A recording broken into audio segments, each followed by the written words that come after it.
Kwanza kabisa nataka nishukuru nyinyi watu wa jamii ya Mlembe. Mimi wakati Mheshimiwa Raila alitoka akasema ya kwamba watu wanaenda barabarani kuandamana juu ya ugali, nilifikiria nyinyi ndio wa kwanza kutoka, kwa sababu sisi tunajua nyinyi watu mnapenda hiyo. Kumbe alipotea, aliweka address ya ugali mahali ya pafai. Address ya sufuria ni jikoni, ni kwa mawe 3 uwekelee kuni, si kwa kichwa, kwa sababu haiwezi chemka itoe ugali hapo. Na kwa hivyo Waluya tunawashukuru sana kwa sababu mlikataa maneno ya kuandamana. Na Mheshimiwa Rais, asante sana kwa sababu mara ya kwanza ulionyesha goodwill ya kudiscuss na Raila Odinga. Ukatoa list, ukabembeleza yeye, ukaambia yeye tafadhali waachana na maandamano, ukamuita my brother, ukamuita my dear brother, ukamuita majina kubwa, ukaweka kitendawili kando. Na ukamwambia umemruhusu waende kuzungumza na waheshimiwa wa bunge. Lakini sasa huyu mzee ameanza kuharibu heshima. Na wewe ndio uliinua Biblia, ukasema ya kwamba utaprotect constitution. Jumanne, Your Excellency, stamp your authority. Nairobi hatutaki fujo, watu wetu wanataka kufanya kazi. Huyu mzee asijaribu kutoka aende kuangamiza mahasla ambao wanafanya kazi. Walichoma supermarket ya mtu wa chini kule Embakasi, watu wakapoteza kazi kama 15.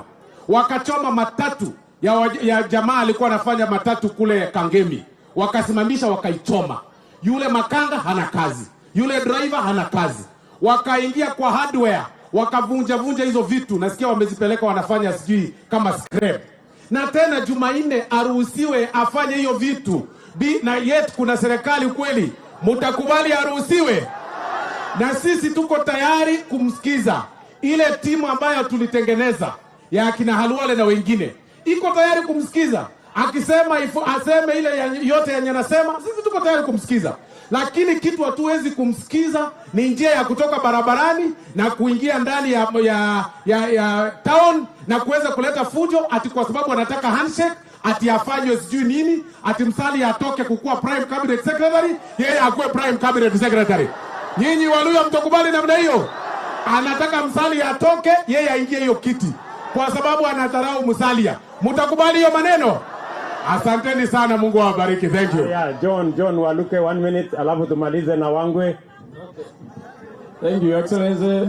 Rais wetu wa Kenya, aka warasi wote mrena. Mlembe. Haya, Rais ya President, imboni yesi awana alihamu Rais ya President. Nataka kushukuru ya Excellency kwa kunipea hii nafasi. Mimi nilikuwa huko. Kwa hiyo watu ya sufuria. Lakini kwa kimila yetu sisi hatuwezi faa sufuria kwa kichwa. Si mnajua hiyo? Na tena kwa heshima ambayo wabunge hawa wote